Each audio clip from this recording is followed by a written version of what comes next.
Fora da política não há salvação. Um canal e podcast para discutir política. Produzido por mim, o cientista político Cláudio Couto. Olá, bem-vindos a mais um Política na Veia. Já vou aqui dando algumas informações de última hora. Acabou de sair um relatório das Nações Unidas dizendo que o ataque que Israel não admite ter feito a embaixada do Irã em Damasco violou as regras internacionais. Portanto, merece alguma discussão nas Nações Unidas. Lembrando também que hoje será a terceira reunião do Conselho de Guerra, do Gabinete de Guerra de Israel, que até agora ainda promete fazer uma retaliação do Irã. Lembrando que no sábado o Irã enviou cerca de 300 drones de mísseis contra Israel, 99% deles foram abatidos, a maioria atingiu alvos militares aleatórios. E tudo isso, Nassif Couto, lembrando, obviamente, que a Política na Veia é essa parceria da Carta Capital, da TV GGN e do Fora da Política Não Salvação, mas Nassif Couto, a impressão que eu tenho, e depois eu queria ouvir o Nassif e o Couto, obviamente, na sequência, é que isso, assim, Israel, o Irã obviamente precisaria ter feito alguma coisa em relação a isso, dentro da lógica de sua proteção. O Irã, que nos últimos tempos, inclusive, sofreu dois atentados, e também, assim, reagiu não com a força que se imaginava do Irã, então ele precisava dar uma resposta, porque havia um sentimento crescente de que o Irã não estava respondendo à altura aos ataques. Lembrando que a destruição lá da embaixada do Irã em Damasco matou 2 generais da Guarda Revolucionária e 5 oficiais também de alta patente. Mas isso tudo foi meio coreografado, foi meio avisado. Isso chegou rapidamente aos Estados Unidos, a informação via alguns países árabes que fazem parte de um acordo ali regional de proteção, e também esse passo que Israel está dando nesse momento, a terceira reunião para decidir o que vai fazer e tudo mais, parece tudo uma espécie. Estamos dando os avisos, mas não queremos que isso avance muito. Agora, atende, obviamente, de certa forma, aos interesses do Irã e atende também aos interesses de Israel, porque Israel estava passando por uma pressão muito grande nos últimos tempos. Com isso, é capaz de trazer de volta os Estados Unidos para aquela declaração de apoio incondicional e, ao mesmo tempo, consegue, de novo, se vitimizar aos olhos do mundo. Israel, que estava sendo muito criticado recentemente. Bem, quem acaba pagando por isso, como sempre, são os palestinos. Os ataques continuam. Ontem foi destruída uma mesquita, cerca de 20 mortos. Já aí o número já passa dos 33, já aproximando dos 35 mil mortos em Gaza. Mas eu queria ouvir o Nassif e o Couto. Nassif, que consequência que você acha que vai ter essa última, quer dizer, tanto o ataque do Irã quanto uma possível e ainda não se sabe como reação de Israel? Ou seja, a ideia do Netanyahu, quando atacou a embaixada, o primeiro ponto aí é como que a direita está atropelando todos os princípios diplomáticos. Tivemos o caso lá da invasão da embaixada no Equador, agora esse bombardeio. Agora, a lógica do Netanyahu é o seguinte: ele só se sustenta enquanto tiver guerra. Então, ele fez uma provocação para tentar ampliar a guerra, e, ampliando a guerra, Europa e Estados Unidos acabam com as restrições em relação a Israel, né? A resposta do Irã foi uma resposta habilidosa. Se fosse, aqui no Brasil, eu diria que foi uma resposta mineira, antes de Minas ser representada aí pelo Zeman. Por quê? Porque ele fez um ataque pequeno, alertou antecipadamente, o ataque mais avisado aí, que mostrou que tem condições de ampliar o ataque, mas não teve vítima civil, não teve nada. Então, deu espaço para que Estados Unidos e Europa segurassem Israel para evitar aí uma escalada do conflito, né? Mas o único ponto fora da curva aí, que não obedece à racionalidade, tudo, é Netanyahu, né? Então, se a decisão é do Netanyahu aí, não dá para esperar coisa boa, né? Olha, eu acho que primeiro, né, eu vou fazer uma crítica aqui ao que está sendo a cobertura desse caso, de um modo geral, pelo menos aqui no Brasil, né? Se fala o tempo inteiro no ataque iraniano a Israel, como se não tivesse ocorrido primeiro o ataque à embaixada do Irã em Damasco, né? E, evidentemente, isso é uma violação bárbara da legislação internacional. Veja, não era um alvo militar, era uma embaixada. Né? Atacaram a embaixada, o anexo dela, né, que era o anexo consular. Né? Podia falar, mas havia alvos militares ali. Isso não se justifica. Né? Assim como não se justifica a ação que está sendo perpetrada em Gaza, em que, sob o pretexto de atacar supostos alvos militares, se destrói tudo.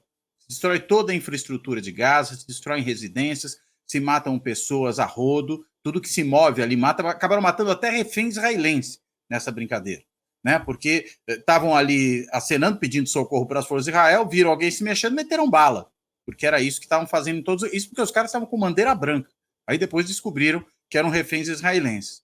Então, essa violação sistemática que o Estado de Israel comete há décadas, não é só o governo Netanyahu, é um cometimento sistemático de violações da lei internacional, né? Isso se refletiu também nesse ataque à embaixada iraniana.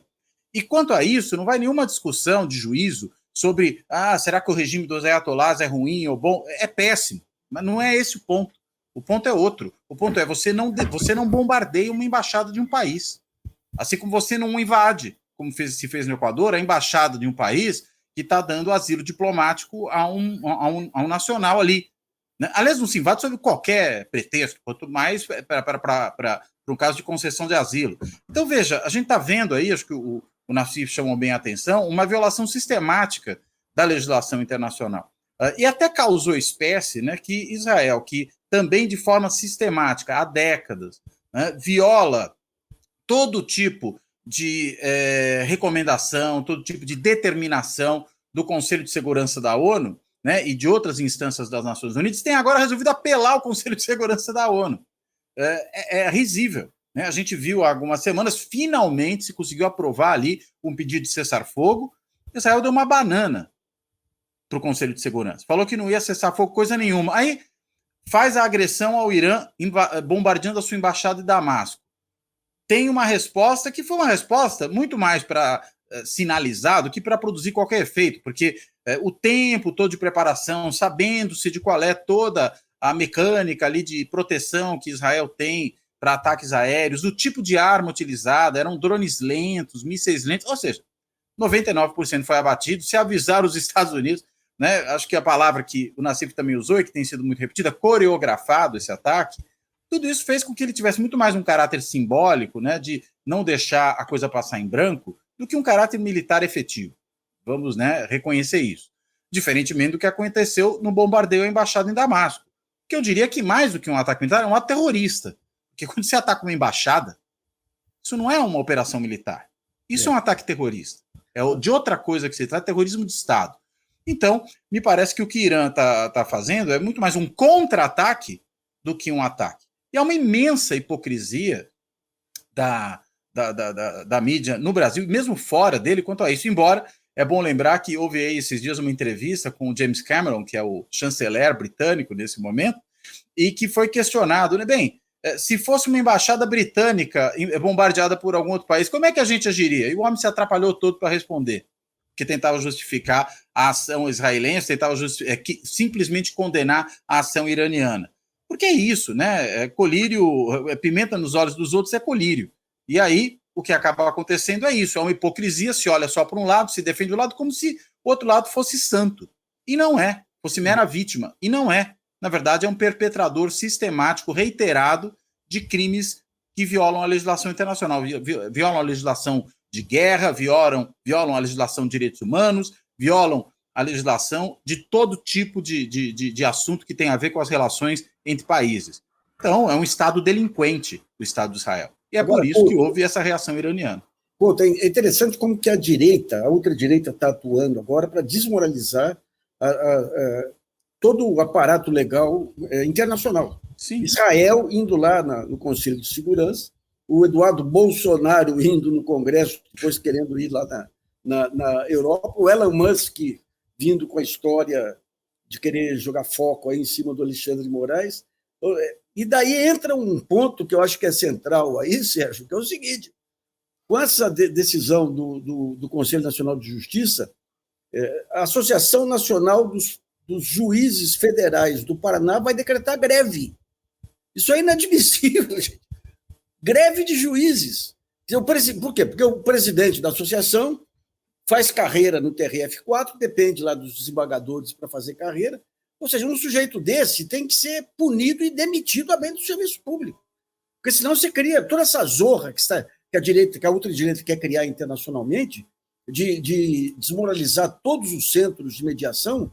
Esse pessoal internamente aqui, especialmente o TRF4, em relação aí ao Conselho Nacional de Justiça, tentam fazer internamente.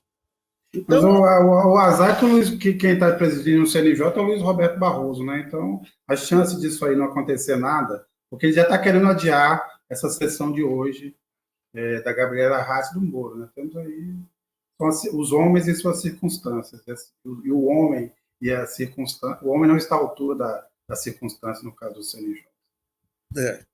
Vamos ver, mas é realmente inadmissível e teria que ter uma reação em primeiro lugar do CNJ, né? Mas vamos ver como é que vai decorrer essa votação de hoje. Mas voltando rapidamente aqui ao caso de Gaza e do ataque do Irã, da reação do Irã, é que, na verdade, o Netanyahu conseguiu um apoio, mas não conseguiu tudo que ele queria, porque aparentemente ele queria envolver os Estados Unidos de uma forma mais efetiva nessa discussão com o Irã para se defender. E até agora, os recados, pelo menos, que a gente tem visto melhor vocês não reagirem, deixar como está, fica isso, aquilo, o dito pelo não dito, vocês já fizeram algo.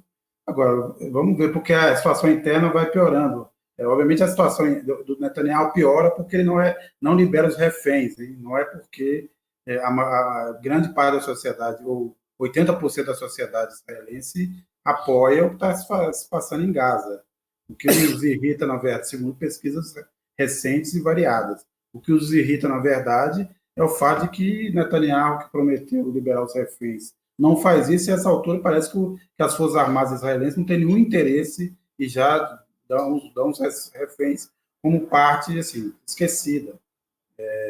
Só nos interessa perpetrar o massacre lá. Então, a situação dele é ruim por conta disso, mas não porque exatamente a sociedade israelense esteja chocada com o que se passa. Aliás, ontem também tem várias cenas, imagens, fotografias de grupos de cidadãos israelenses tentando barrar a entrada de ajuda humanitária em Gaza. Então, estão deitando na estrada para impedir o trânsito dos caminhões. Então, é uma situação que a gente está assistindo. Eu vou ler algumas mensagens aqui. O Márcio: o Irã não atacou como esperado, foi só um aviso que queria dizer o seguinte: não faça mais o que você fez e está fazendo. Preste atenção no que você quer. O Kiko: Israel é engraçado, dá um burro na cara do vizinho e diz que a briga acabou, não pode revidar. O José Soares: o Lula acertou em cheio ao condenar as ações genocidas do Benjamin Netanyahu. E por aqui não faltam aplausos dos aloprados e mentes doentias. O MT Brasil: Israel tem o principal para ganhar uma guerra, dinheiro, e para os Estados Unidos isso não é gasto, é investimento. E o Marco Antônio: se Israel manter sempre essa valentia, vai chegar a um ponto que nem os aliados vão querer conversa com eles.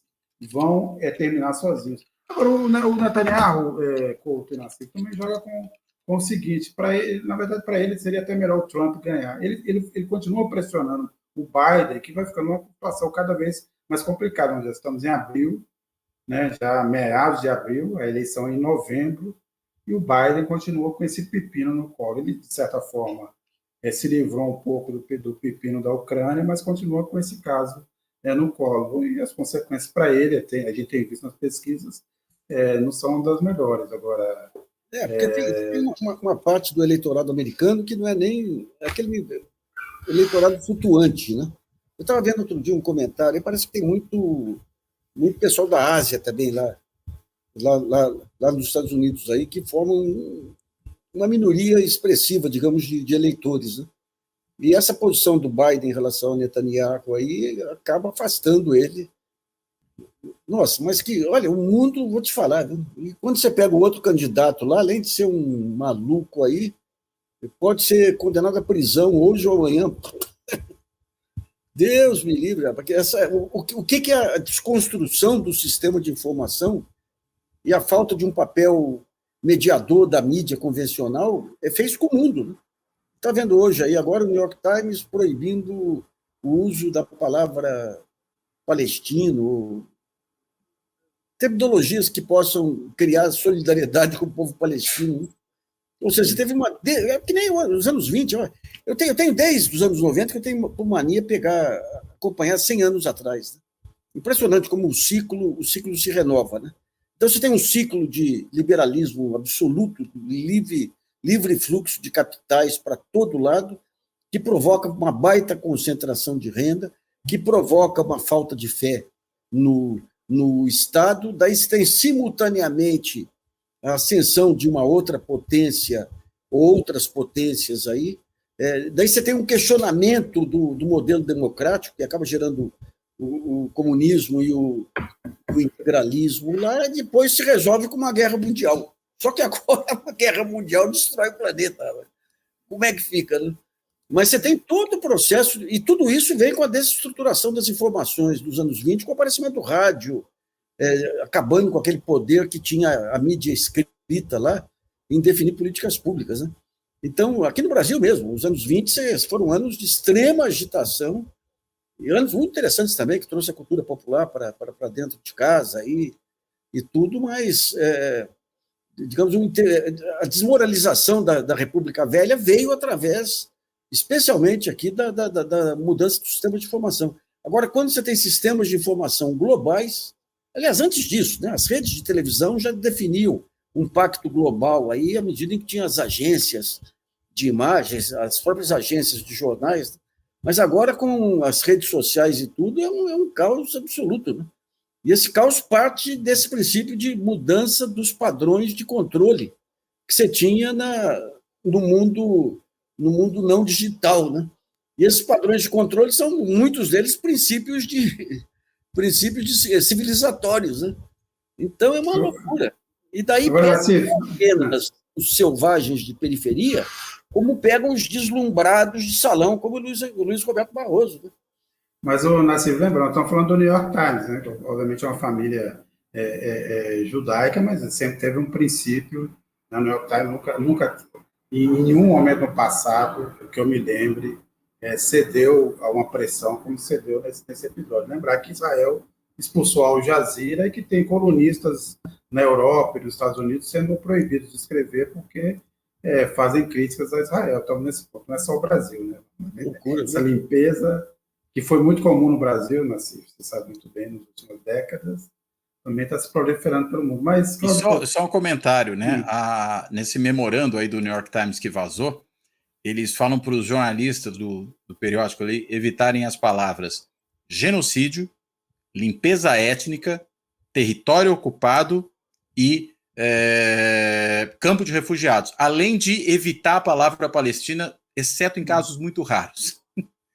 Bem, não, agora, como é que você define um campo de refugiado? É o apagamento da história, né? Como é que você faz? Você chama um campo de refugiado de quê? É um campo de recreação? Talvez, né? É um camping? É um camping, sei lá.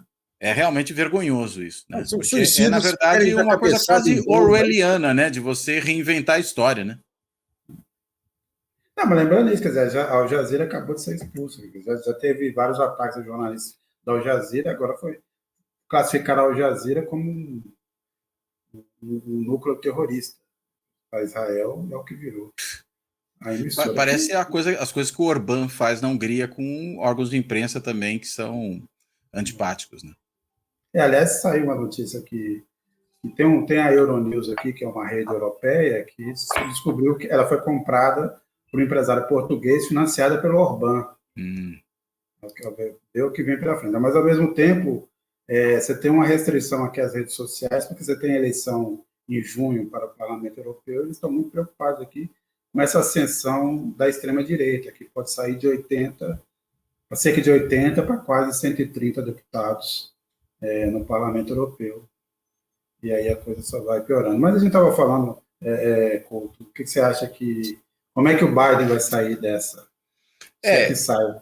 Eu acho que vai ter muita dificuldade, né? Esse episódio foi muito ruim para ele, né? Ele vinha ali tentando depois de muita tergiversação, né, com relação à posição de Israel na Palestina, né, tentando ali uma certa mudança muito sutil de rota, com algum tipo de crítica um pouquinho mais efetiva, né, a política que Israel segue em relação aos palestinos, e particularmente agora na faixa de Gaza. No que veio esse episódio, teve que se perfilar de novo, lá teve por conta das suas escolhas, das suas preferências, do que é a tradição da política norte-americana com relação a Israel, né? Se perfilar de novo ao lado de Israel a despeito de qualquer outra coisa, mas ainda sendo o Irã um notório inimigo dos Estados Unidos, né? Chamado por eles de grande Satã, né? Enquanto que Israel seria o pequeno Satã, né? Na terminologia lá da Revolução Islâmica Iraniana.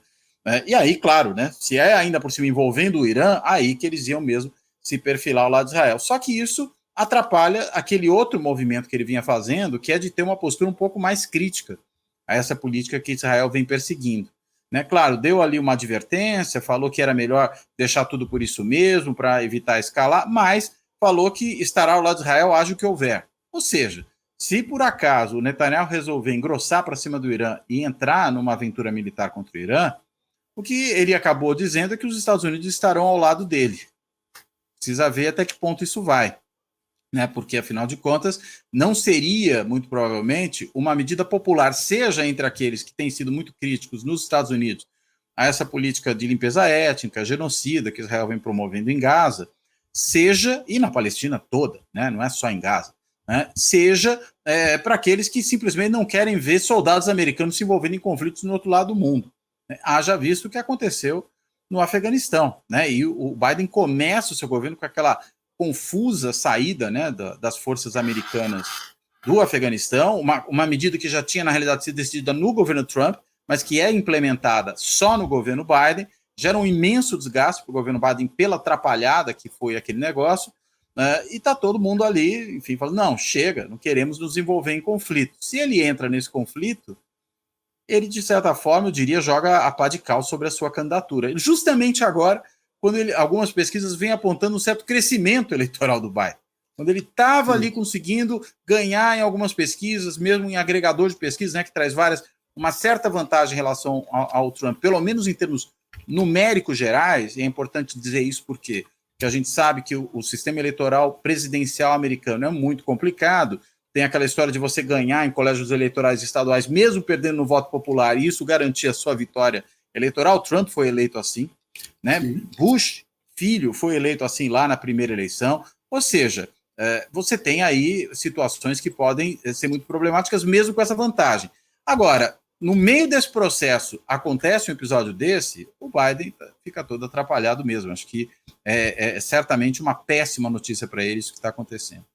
Agora, assim, o embaixador de Israel no Brasil voltou a aproveitar para dar aquela cutucada. Às vezes tem feito isso no mundo. Eu vi uma entrevista de um representante de Israel, ele foi pressionado e tal, e falou que o mundo precisa condenar o ataque ao Irã. Aí o repórter da CNN Internacional perguntou para ele, nós vamos retalhar o Irã pelo que ele fez, mas aí ele perguntou, mas o Irã já fez uma retaliação porque vocês atacaram a embaixada de Damasco. Aí o representante de Israel falou, mas nós nunca admitimos, cara, que fomos nós que atacamos. Ou seja, em algum momento da história já tenham admitido qualquer ataque desse tipo. Que loucura. Né? Não, eu estava vendo... Ele nem teve o cuidado de dizer, não, mas não fomos nós que atacamos, nós só não admitimos.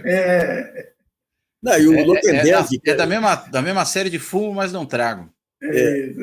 Não, e o Cláudio Lotenberg, que é o presidente da associação, como é que chama a associação israelita aí, ele lá em Israel também... Esse pessoal não se dá conta que o antissemitismo, isso aí é alimento, isso aí é carne fresca na boca do tigre do antissemitismo. Daqui a algum tempo, quem vai estar... E Lotenberg, esse pessoal da associação aí de ricaços, eles não têm problema, eles têm segurança, tem seguranças específicas treinadas lá pelo Serviço Secreto de Israel e tudo, né? E sobra para quem? Sobra para a classe média judia aí, para os intelectuais judeus. Eu tenho amigos aí que estão apavorados com essa... Mas a falta de um mínimo de solidariedade, as crianças palestinas, no mínimo, sabe? Mas é impressionante como você criou uma... Outro dia eu levei até o embaixador Marcos Azambuja, ele falou, impressionante como Israel jogou fora todo o capital que ele tinha ganhado com o Holocausto, toda aquela solidariedade internacional que ele ganhou com o Holocausto, como que jogou fora de uma vez, né? Jogou fora. As reações que você tem em Israel são dos parentes de sequestrados, não há solidariedade em relação... Você fala, mas se tiver uma eleição, Netanyahu cai. Mas quando eles se unem para fora, não tem condenação ao Netanyahu.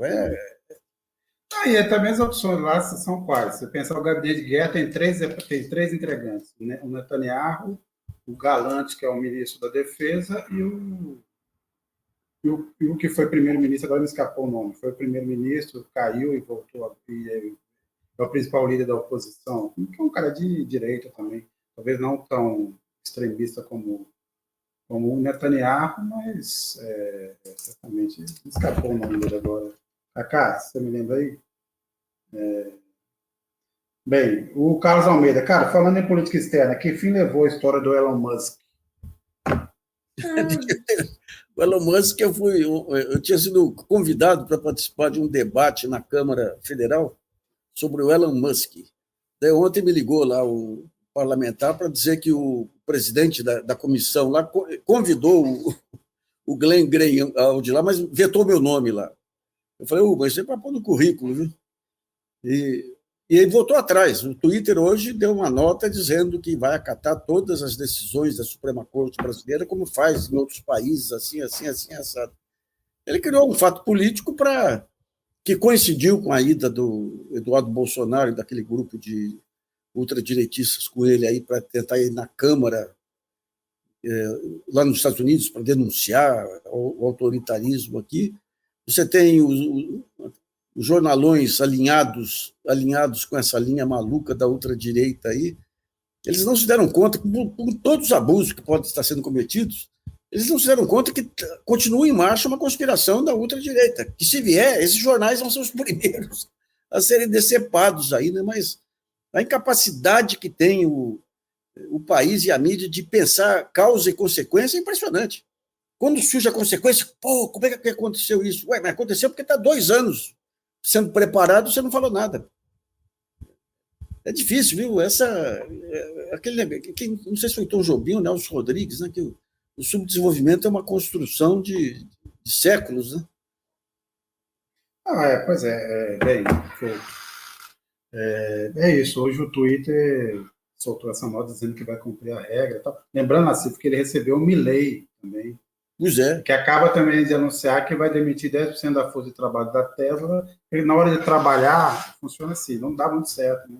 Ele comprou a Tesla, a Tesla vende muito pouco e vai estar perdendo cada vez mais mercado para os chineses, que inclusive também compraram a empresa canadense que ele queria comprar no Brasil, que é a empresa canadense que extrai lítio, né, lá em Minas Gerais. Você pega a Starlink e o próprio Twitter aqui, tem um mínimo de pessoas aqui.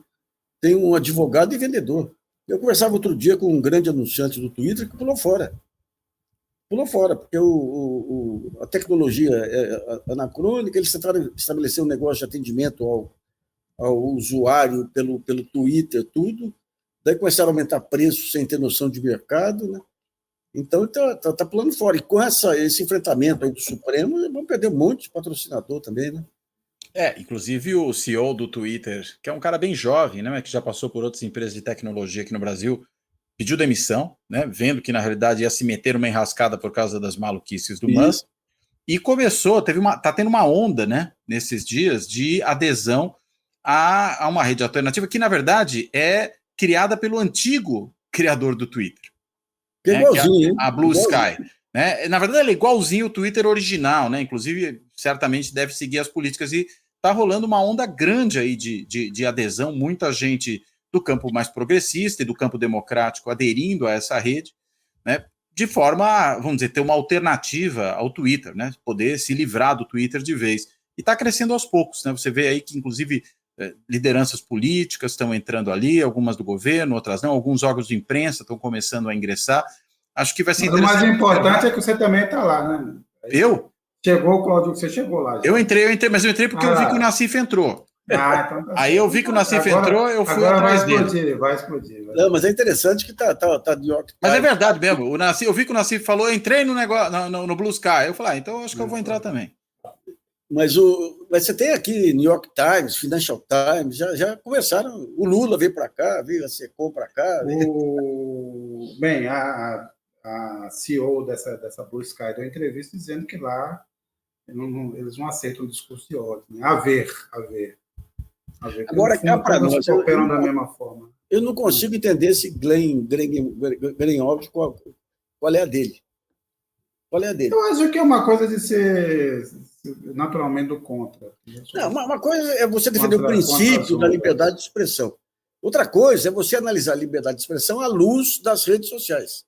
Vamos supor que alguém dissesse que o falecido marido dele era do PCC. Daí alguém com 100 mil seguidores joga lá que era do PCC. Desses 100 mil, 10 mil replicam isso. Em pouco tempo, você tem 500 mil pessoas achando que o Davi Miranda era do PCC. O que você vai fazer? Você vai entrar com uma ação atrás de cada um? Ou seja, ele não consegue entender, primeiro, que tem uma conspiração de ultradireita, e segundo, que as redes sociais são outro mundo. É um outro mundo. Os algoritmos aí, se eu consigo direcionar tal narrativa para um grupo maior do que a outra, aquela narrativa vira verdade. Então, é mais do que isso também, né, Nassif? É um engano achar que isso é um espaço público, não é um espaço público. Não. Você não faz na rede social o que você quer, você só faz o que eles querem. É um ambiente controlado, totalmente controlado. Aí a gente pode falar, a mídia tradicional é também um ambiente controlado? Mas ela nunca vendeu a ideia de que é um espaço público. Assim, os leitores, é uma relação entre difusor de informação e receptor, que é muito diferente. Na rede social, você tem a impressão de que todo mundo conversa no mesmo nível. Não é um ambiente controlado. Olha, você faz o que você quer? Não. Você escreve o que você quer? Não. É um ambiente lá, você escapa dele? Não. Você está preso. Olha, dentro de regras que são, antes de tudo, comerciais. Elas são, primeiro, comerciais, para depois ser qualquer outra coisa. Eu tinha 406 mil seguidores. Quando começamos a publicar os artigos contra o Elon Musk, pode ser que eles estejam limpando aqueles que... Mas eu perdi quase 10 mil aí em 10 dias. Numa tacada? Gradativamente. Sim, mas, enfim, um espaço de tempo muito curto, né? Foram todos para o Blue Sky. E agora ele inventou hoje que vai cobrar um novo serviço e quem não pagar vai ter ainda mais restrição para acesso no Twitter. Quer dizer, a impressão que eu tenho é que ele quer acabar com o Twitter. No fundo, esse é o objetivo dele. Agora, o que ele está fazendo com o Twitter é o mesmo cá para nós, é o mesmo que Roberto Tivita e companheiros fizeram em 2005, que nós fizemos aquela frente de Dom Quixote aí para enfrentar. Né? É algo que é histórico com o negócio da mídia, que é usar o poder da mídia para alavancar outros negócios aí. E, no caso dele, aí entra o ponto principal, que é essa grande articulação fascista mundial. Né? Uma grande articulação. Mas tem um segundo ponto, que é o seguinte, quando a gente pensa em todas essas tecnologias, que o pessoal gosta de usar esse termo disruptivo, ou seja, essas tecnologias que mudaram a realidade, mas quando você pensa no início do século passado, eram empresas gigantes, com alguma atuação internacional, mas eram localizadas em países. Eram empresas, eram conglomerados com sede num país contra os estados nacionais. Agora, o problema é que você tem deslocalizar, quer dizer, primeiro, sedes em paraísos fiscais,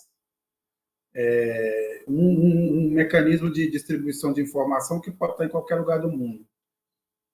Por isso que você vai ter que ter uma constituição mundial aí para combater essas maluquices aí, né? E você vê, os Estados Unidos, quando você teve a primeira grande multinacional, que foi a Standard Oil, houve uma reação generalizada para repartir em várias lá, e hoje em dia você tem uma pressão nos Estados Unidos para reduzir esse poder de mercado das redes, né? Mas, enquanto isso, sabe qual é o problema aí? Mas é muito pouco efetivo, né? Muito pouco. Na Europa tem uma efetividade bem maior, até porque são marcos regulatórios muito diferentes, né? Nos dois mas casos. Se você pega o início, quem que descobre o poder dessas redes nas eleições. Foi a eleição do Obama, em que a Fox News ela vinha como grande perfil que espalhava fake news e as redes e os algoritmos lá faziam a farra. E os democratas tinham os militantes digitais. Então, eles descobrem lá, os dois lados, descobrem o poder político desestabilizador dessa nova tecnologia. Agora, os primeiros que vêm para cá para tentar desestabilizar são os bilionários do bem, aí, como se diz. São os bilionários do bem. E é muito interessante que eles passam a bancar alguns blogs e sites que fazem bons serviços até, fazem boas denúncias para cá e começam a combater. Eles fazem todo esse serviço de denúncia, mas como se, digamos, todos esses fatos que ocorrem e abusos não tivessem nada a ver com o modelo econômico. E passam a combater aqueles sites e blogs que tentam estabelecer a crítica econômica também. Né? Eu pego eu sempre esqueço o nome daquele colega do Couto aí, lá da USP, como é que chama? Que escreve para o Globo. O Pablo Hortelado? Pablo Hortelado. O Pablo era um sujeito que vinha atrás da gente aqui para ganhar espaço, tudo. De repente ele é contratado pela Veja para fazer um levantamento dos blogs tóxicos aí. Daí ele levanta esses blogs de ultradireita que espalhavam fake news e põe como contraponto os principais blogs que faziam a crítica ao golpe na época lá. Os tais blogs progressistas lá. E a Veja apresenta isso num congresso aí com o mercado publicitário. Conclusão, todos nós entramos na lista das agências para não ter publicidade mais. Pablo Hortelado, cara. Que era o cara que defendia Black Bloc e tudo aí. Lembra, né? Ele fazia inicialmente as pesquisas com o Esther Solano, já não faz mais. O Pablo Hortelado virou uma espécie de aquele garoto que você gosta lá, que escreve na Folha, o jovem filósofo. Nossa Senhora, não, aquele lá é... Não, mas eu diria que é a nova geração. A nova geração que inclui o Pablo Hortelado, inclui esse cara que vai substituir. Então, por exemplo, o Pondé vai substituir o geógrafo. Temos aí já uma nova geração formada. Bem, mas sobre esse julgamento do CNJ, Cláudio Couto, o que você imagina que teremos? Quer dizer, a decisão de ontem já foi uma decisão de impacto, mas obviamente precisa ser decidido pela maioria. E lembrando, temos o Luiz Roberto Barroso, que tem sido muito, vamos dizer assim, condescendente com a Lava Jato e com a juíza Gabriela Hart. O que você imagina, Cláudio? Precisa ver se ele continuará a ser nesse novo contexto, né? Em que, primeiro, a gente vê um alinhamento muito claro dos lavajatistas com o bolsonarismo, e o Barroso é uma vítima preferencial do bolsonarismo também, não tanto quanto o Alexandre de Moraes, mas também se isso terá algum peso no tipo de decisão que ele venha a tomar, de também as descobertas todas que a Vaza Jato revelou sobre a Lava Jato, que acabaram culminando, inclusive, na anulação do julgamento do Lula, né, de todas aquelas coisas, e está tendo outras repercussões em outros casos também, e, portanto, há uma mudança de contexto em relação àquela situação que havia antes, quando o Barroso, de fato, né, se perfilava ali ao lavajatismo e aparecia no Supremo Tribunal Federal junto com o Fux como um dos defensores ali do lavajatismo, mas o próprio processo, que inclusive passou pelo Supremo de revisão dessas questões, o Fux não revisou, né? Teve o Barroso ali já com uma certa mudança de posição. Então, eu acho que isso tudo deve pesar nesse momento. Além do que, se ele postergar, procrastinar essa decisão, nesse momento, ele vai deixar esse pessoal que já sofreu algumas medidas ali exposto, né? De certa maneira, mesmo que ele tivesse algumas coisas, melhor encaminhar logo a resolução desse problema, né? Então, eu não sei, eu prefiro aguardar, eu não tenho muita certeza, não, sobre como é que o Barroso vai se comportar nesse momento por conta de todos esses aspectos aí que precisam ser considerados, né? Eu acho que talvez o lavajatismo do Barroso já não seja alguma coisa tão presente hoje como foi em tempos passados. É gozado. Se pegar a história do Barroso lá atrás, ele começou como garantista. Ele pegou aquele final do Mensalão, tinha posições garantistas lá, e de repente ele muda. Eu acho que eu fui o primeiro que cometeu a imbecilidade de chamar ele de iluminista, rapaz. Mas eu sei que quando ele mudou, eu fiz a crítica, ele me convidou para um café lá. Mas peraí, você falou a sério, não era uma piada. Não, naquele período ele estava segurando a peteca, lá depois da besta-feira, do Joaquim Barbosa lá. Mas daí ele mudou. E eu fiz uma crítica, ele me chamou para um cafezinho para mostrar o que ele estava sendo alvo de dossiês. Aquele cara não sei o que, com K lá, de Curitiba, que fez um dossiê sobre os negócios da sogra dele. E não tinha nada assim de negócios com o Odebrecht, mas negócios não tinha nenhum sinal de irregularidade. Ele falou, e daí o que ele fez? Ele passou para o Augusto Nunes e para o Reinaldo Azevedo.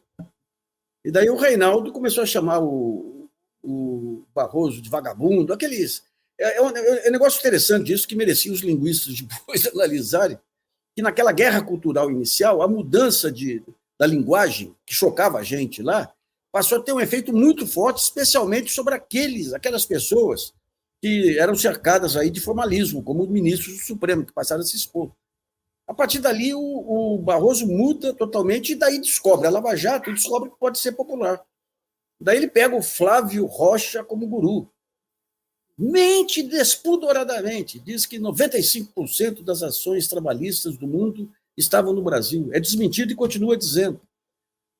Quando o Lewandowski faz um levantamento mostrando que as ações que eram corrigidas pelo Supremo eram um percentual X, o Barroso pega o inevitável Joaquim Falcão lá e faz uma outra pesquisa lá e exclui da pesquisa um tipo de procedimento que era o mais comum, que era apelado para o Supremo para defender a prisão em segunda instância. Né?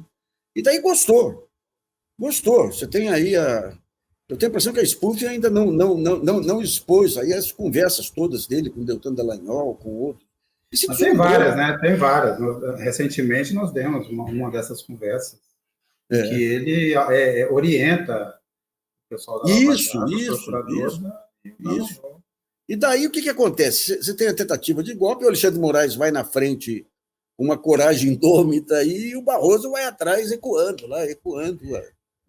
Então, quanto ao Barroso não nasce bem, você sabe que a gente sempre teve nessa linha de frente aí ao seu lado, né? Que da Carta e o GGN, basicamente, e tinha o Paulo Henrique Amorim. Mas em relação ao Barroso, eu queria dizer que ele nunca se enganou, até porque ele foi por muito tempo advogado do Daniel Dantas, e a gente sabia disso. A impressão que eu tenho é que ele fez essa posição mais legalista no julgamento da Lava Jato, que já estava perdido.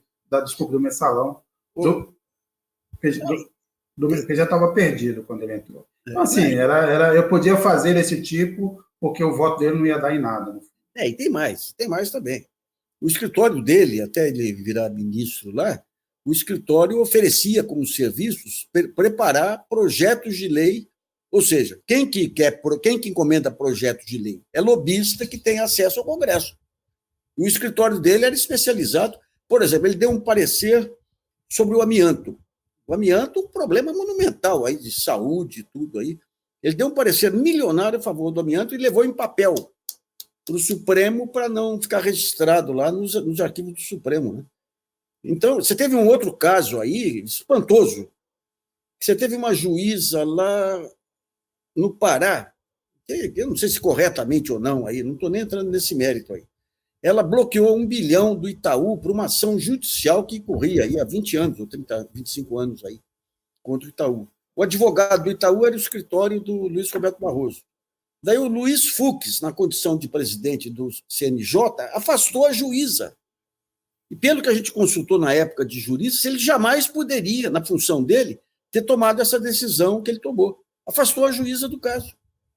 Independentemente da juíza estar dando golpe ou não sei, não entrei no mérito lá. Né?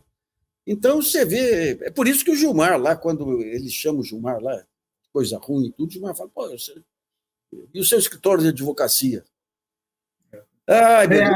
Ali não se salva ninguém, né? Mas, de qualquer forma, a gente tem que admitir que alguns deles, pelo menos, mudaram de opinião e perceberam o risco Foi. correndo e prestaram serviço. Mas, e hoje estão segurando a peteca da democracia. E continuam segurando a peteca. Agora, o mais importante desse julgamento do CNJ, obviamente, ter chegado ao TRF4, Código, também foi importante, porque finalmente se entra o TRF4, que sempre foi uma proteção, foi parte desse jogo, entra com um acorde de responsabilidade. Mas temos ainda, o mais importante é descobrir, abrir essa caixa preta desse fundo, esse dinheiro que eles pretendiam colocar à mão, e eu espero que acabe alcançando a transparência internacional, porque, vamos repetir aqui, os jornais protegeram a transparência internacional, mas a spoofing tem gravações e diálogos mais do que claros sobre o papel que a transparência internacional ia ter na administração desses fundos.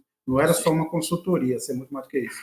Mas, Couto, ter chegado os desembargadores do TRF4 também é importante para explicar como é que o funcionamento total da República de Curitiba, que tinha sua embaixada lá em Porto Alegre, né? Não, sem dúvida nenhuma. E vale lembrar de um episódio, particularmente, que é muito interessante, né, do comportamento da RF4 em relação à Lava Jato. Não estou nem me referindo às várias confirmações, né, de sentenças, isso aí, digamos, poderia eventualmente acontecer. Né? Embora, até no caso da sentença do Lula, o TRF4 elevou a pena. Né? É bom lembrar disso. Agora, houve também uma situação em que se fez uma queixa com relação aos abusos que o Sérgio Moro vinha cometendo na Lava Jato. Isso foi para análise ali do colegiado do TRF4. Né? E a decisão foi favorável ao Moro e foi justificado pelo relator, então, com o seguinte argumento, né?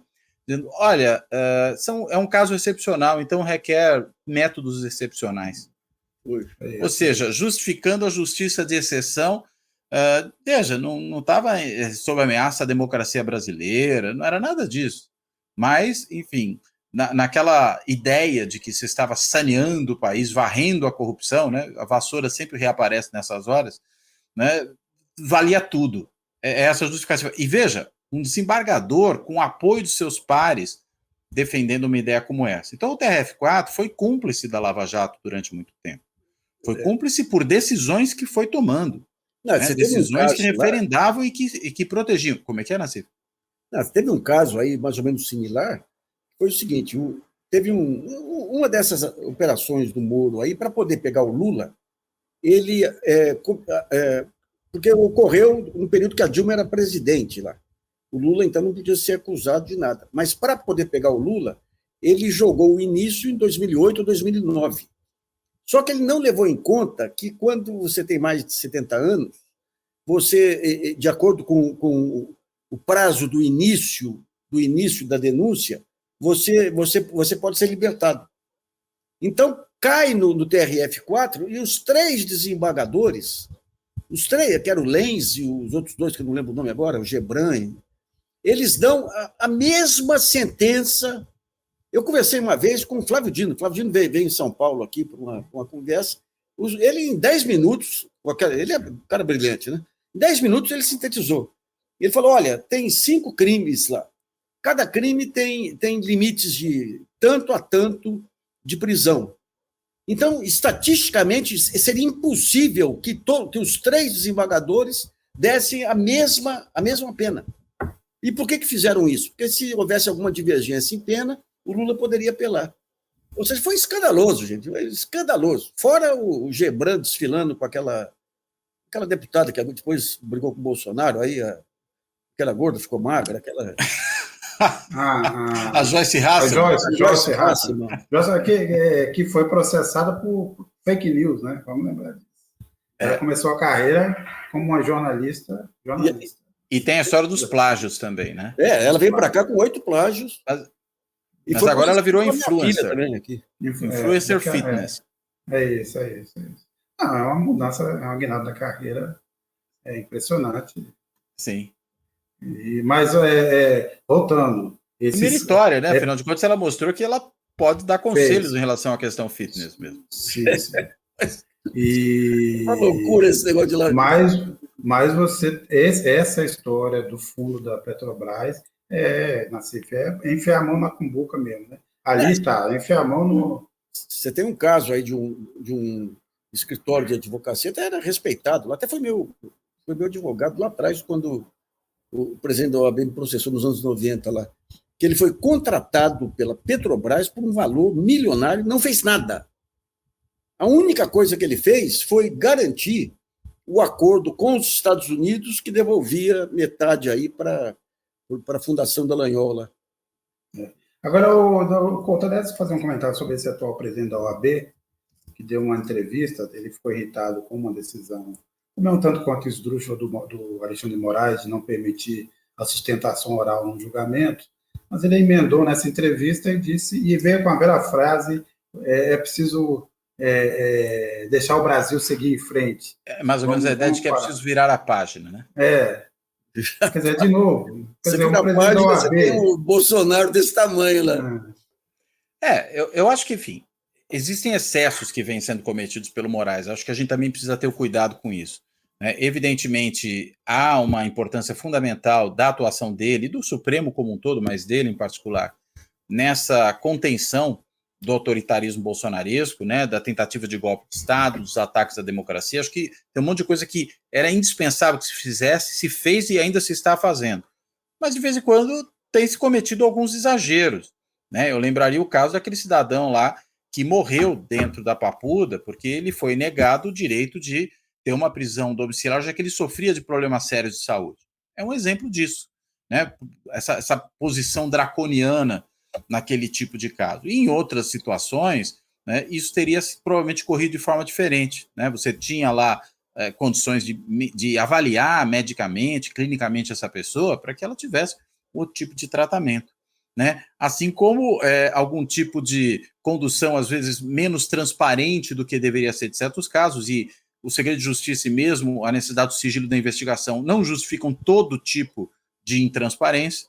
Então, acho que é preciso ter cautela com isso também, e vai ser preciso saber o momento da gente, digamos, sair, e eu falei agora há pouco da questão da justiça de exceção, esse certo excepcionalismo que realmente, aí sim, eu acho que ele se justifica, porque é uma ameaça, de fato, à democracia que estava em curso. A gente não está falando de café pequeno, a gente está falando de um caso muito mais drástico, para poder ter uma situação do Supremo voltando para dentro daquilo que é o trilho normal da atuação de um tribunal de última instância. Eu nem estou falando de Suprema Corte, porque o Supremo, enfim, não é só uma Suprema Corte que julga questões de ordem constitucional. Ele é um tribunal de última instância também.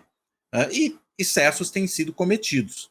Então, eu acho que uma parte, eu li a entrevista do presidente da OAB, dá para entender que esse é o sentido da crítica dele, mas acho que ele também comete um exagero, como se nada tivesse acontecido, muitas vezes, da maneira como ele formula o problema.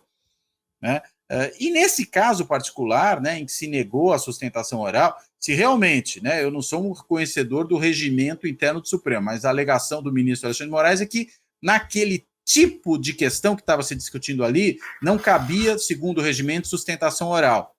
E ainda assim, o advogado se insurgiu, então o cumprimento do regimento, ele impera. E, aliás, o próprio presidente da OAB fala, não, mas tem a lei, tem um regimento. Bem, mas a lei não diz que não é possível fazer sustentação oral. Ela diz que é. E o regimento não está dizendo que também não é possível fazer sustentação oral, mas não naquele momento da audiência ou do julgamento. É essa a questão.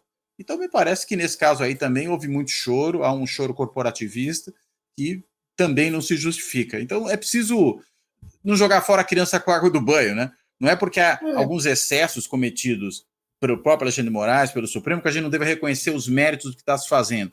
Não é porque esses excessos se cometeram em alguns casos que eles se cometem em todos. E não é pelo fato de que a gente tem uma situação em que o ministro nega a palavra a um advogado que isso significa que se está calando a advocacia. Há normas regimentais que precisam ser respeitadas, ou seja, é preciso colocar as coisas em pratos limpos para se evitar esse tipo de confusão e muitas vezes uma certa demagogia, que se produz com esse tipo de debate na esfera pública. De qualquer forma, o presidente da OAB não pode falar isso, porque, inclusive, não só uma desinformação, essa história de defender uma virada de página. Assim, se alguém explicar para ele que se você não punir dessa vez, nós vamos continuar presos a um eterno passado.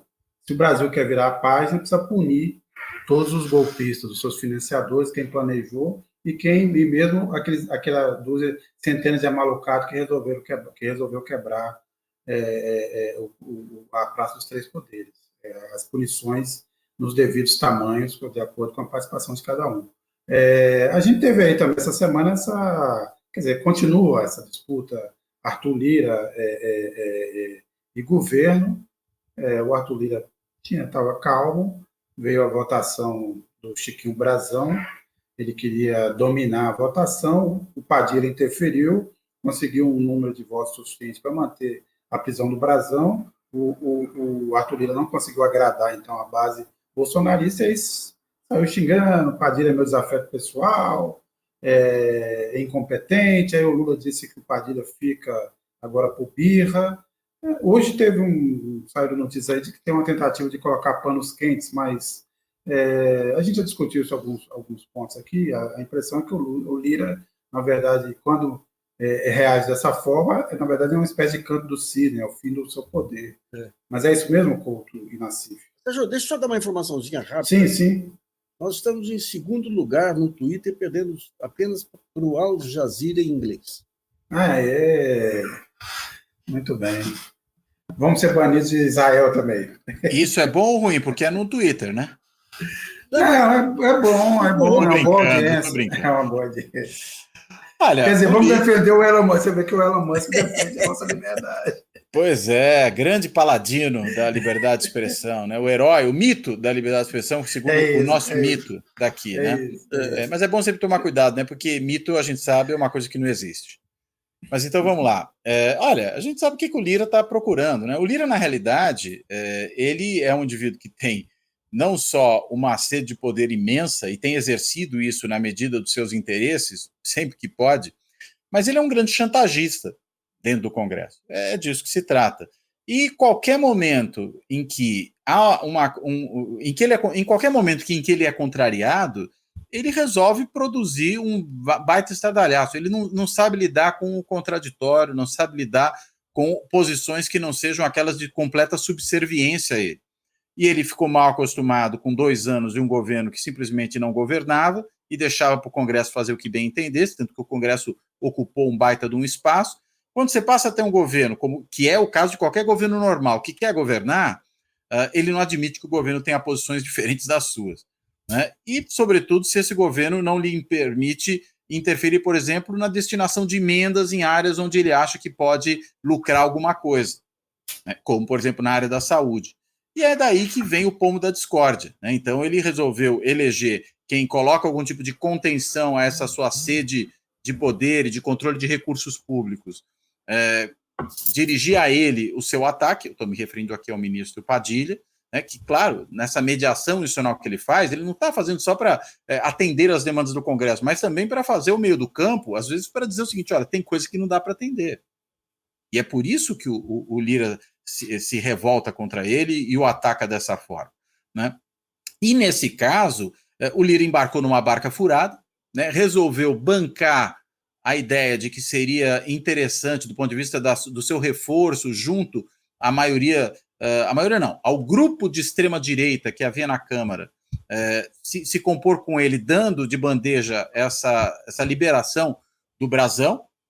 Perdeu, porque a pressão da opinião pública foi imensa e muita gente ali não quis botar a cabeça a prêmio. E aí, consequentemente, né, o que aconteceu?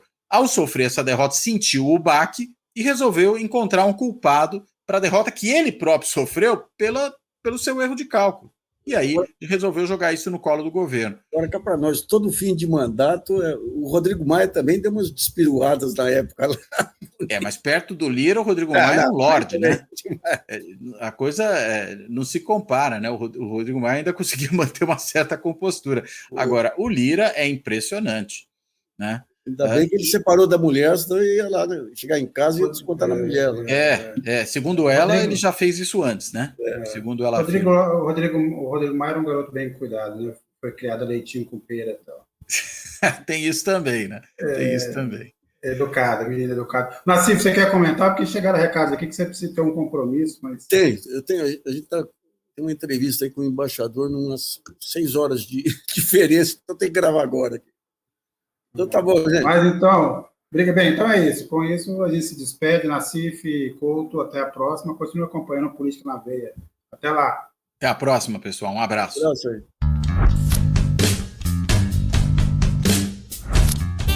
Fora da política não há salvação. Um canal e podcast para discutir política. Produzido por mim, o cientista político Cláudio Couto.